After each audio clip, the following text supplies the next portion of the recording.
Наад дээр чи бас яг эсрэг аргумент хэлж болж лээ л да. Ягаад вэ гэхээр одоо засаг даргад хүсэлт өгнө гэдэг нь бол өөрийнхөө сонгосон одоо тэр Австрийн албан тушаалтанд хүсэлт өгнө гэдэг нь бол одоо ийм иргэний журмаар явж байгаа харилцаа. Тэгэхээр би одоо өөрийнхөө сонгосон одоо өөрийнхөө нутаг дэвсгэр дээр тэр дүүрэг дээрээ байгаа амьдарч байгаа хүний хувьд тэнцэнэ явуулах гэж байгаа үйл ажиллагаан дээр иргэний журмаар тэр албан тушаалтанд хандж болж байна.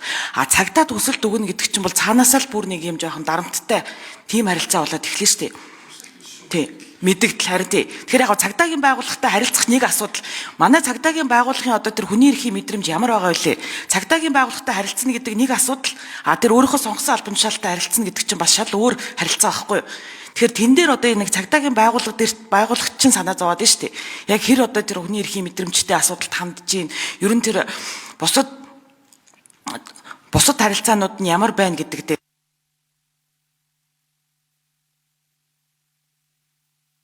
За ажлын хэсгийн 9-р микрофон.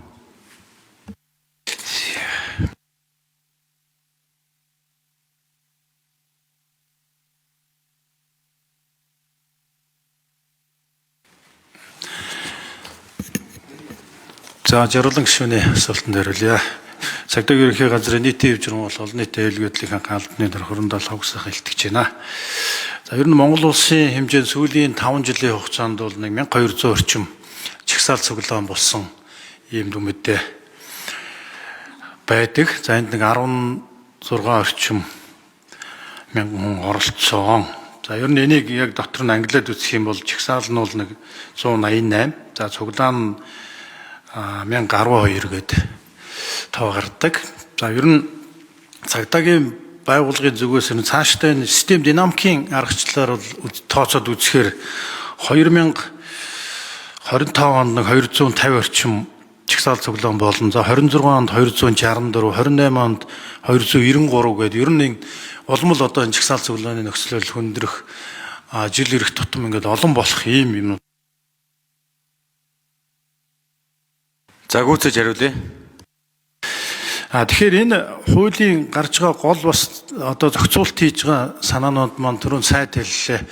Үндсэндээ энэ засаг даргаас одоо засаг даргад бүртгүүлээд ингээд чагсаалт цуглаан хийдэг байсныг болиулж байгаа нь ер нь ард иргэд цагдаагийн байгууллагын хоорондын энэ зөрчилдөөж ихэнх нь одоо эндээс гарч байгаа юм. Өнгөрсөн хугацаанд болсон чагсаалт цуглааны 86.7% нь ерөөсөө бүртгүүлгүйгээр шууд одоо чагсаалт цуглаан хийсэн. Ингээ 10% нь л одоо бүртгэлтэй гэдэг байдлаар ингэж гарсан байгаа. Тэгээ энэ дээр гол нь цагдаа очиод бүртгэлгүй байна. Тэрнийгээ тар гэдэг, тэгээд шаардлага мэдгдэл өгдөг. Энээс үүдээд цагдаа иргэд хоёрын дунд тодорхой хэмжээнд зөрчилдөө үүсдэг. Энийг бас хамгийн наадах нь бас зохицуулчих одоо хууль тогтоомж бас санаачлагдаад явж байгаа гэдгийг танд хэлье. За хүний эрхийн чиглэлээр бол цагдаагийн байгууллагаас хүний эрхийн үндэсний комисс за мөн одоо энэ олон улсын байгууллагатай хамтраад бол хүний эрхийг бол дээдлэх чиглэлээр сургалт зохион байгуулалтын арга хэмжээнүүдийг л авч байгаа.